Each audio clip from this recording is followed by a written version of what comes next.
स्वाभिमानी शेतकरी संघटनेचे नेते आणि खासदार राजू शेट्टी यांनी केंद्र आणि राज्य सरकारवर पुन्हा एकदा हल्लाबोल केलाय। सरकारच्या शेतकरी विरोधी धोरणांचा निषेध करण्यासाठी राजू शेट्टींनी किसान संघर्ष यात्रा काढली आहे। ही यात्रा मध्य प्रदेशातून महाराष्ट्रातील नंदुरबारमध्ये दाखल झाली आहे। यावेळी त्यांनी सरकारला पुन्हा लक्ष्य केलंय। शेतकऱ्यांना हमीभाव मिळत नाही, याला सरकारची उदासीनता कारणीभूत असल्याचा आरोप त्यांनी केला आहे।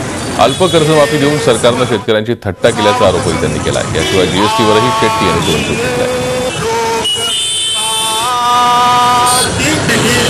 आपण प्रयत्नशील राहणार आहोत। या देशातला निम्म्यापेक्षा जास्त कर्ज जर सरकारने माफ केलेला असेल तर शेतकऱ्याचा एवढा आक्रोश का?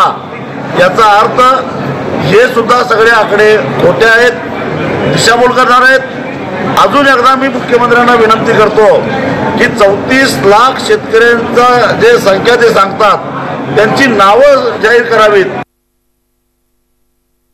पशुखाद्य असेल, रासायनिक खत असेल, अवजार असेल, ट्रॅक्टर असेल, औषध असतील, बियाणं असतील, याच्यावर शेतकऱ्याला जीएसटी भरावा लागतो। पण शेतकऱ्याची उत्पादित जी काही शेतकऱ्याचा उत्पादित शेतीमाल आहे त्याच्यावर कसलाही कर नसल्यामुळं त्याला परतावा मिळत नाही।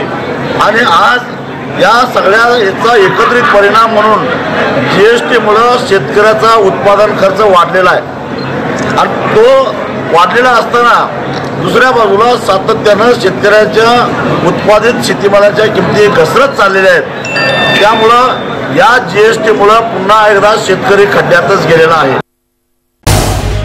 झी 24 तास रहा एक पाऊल पुढे।